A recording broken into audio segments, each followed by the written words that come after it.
some obvious things, but maybe not so obvious. When meeting someone first time on a date, do it in public. Don't give your address. Text a friend and let them know where you are. And it's also a great, out if you're not really having a good time, and tell your friend to call you at a certain time. So these are all just safety measures, and also you may not want a whole evening with this person because you don't know them. Do a short one. Do a coffee. Do a breakfast. Do a drink. Make it short. Leave them wanting more, and leave yourself the opportunity not to have to feel like, oh, I have to stay here throughout. If you're online dating and you want to make sure that you're not, you want to focus on being as safe as possible, don't go off the app until you feel some confidence in this person. And even then, a lot of people choose to get a second a free Google email account. That's not the one you use, your main account. And then you can get a Google Voice, which is like having another phone number. It's like a temporary phone number that you can have just for this. The other thing, if you're online, get off the texting sooner rather than later. I can't tell you how many women I've worked with who are out in the dating and they just are texting. And part of it is actually erotic for them. They just like getting that text every day. It makes them feel good. But I also think that it lengthens the time, and it's a kind of an avoidance tactic of having to actually meet the person. And so I think use your time wisely. We're all really busy. I think get off the texting, have a phone call if you'd like, and then meet up and move on if that person's not for you. The other thing about texting, and I don't know if you've run into this in your experience, but for those people who don't want to meet up and have a lot of excuses, are they really single?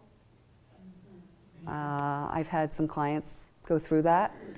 Or they're kind of single, right? They're still living with their spouse, but they're really separated. So it's very kind of murky. Drinking, be intentional ahead of time on how many drinks you're going to have. Because as we know, alcohol is a depressant, and you want to be able to have your confidence, make choices for yourself. So I always say, just like you would if you're drinking and driving, you know how much you're going to drink, you know how much time it takes for you to get a buzz or even drunk. I would keep the alcohol at bay. It's interesting because with younger people, I work with younger people as well, and many of them, when they come into my office, it's the first long-term romantic relationship they've had, and they've never had sober sex. And so what I encourage you to do, part of sex esteem, is having sober sex.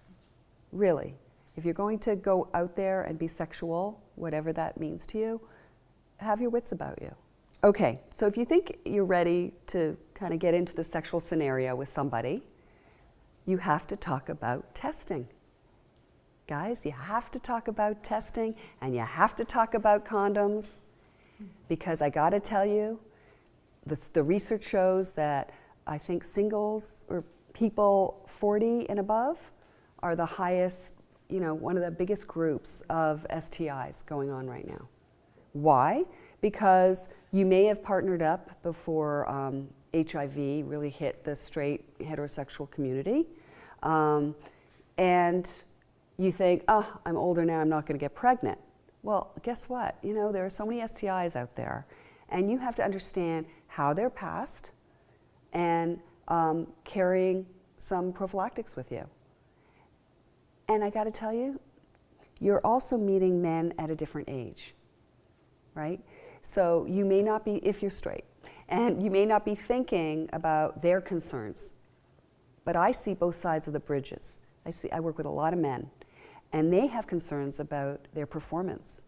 They do, because their bodies don't respond in the same way that they used to. So they're concerned about not only attaining and keeping an erection, they have to think about a condom. But I have to tell you, a lot of men, if you don't say anything about the condom, they're not putting it on. They are not putting it on. Up to you. Okay? Put it on.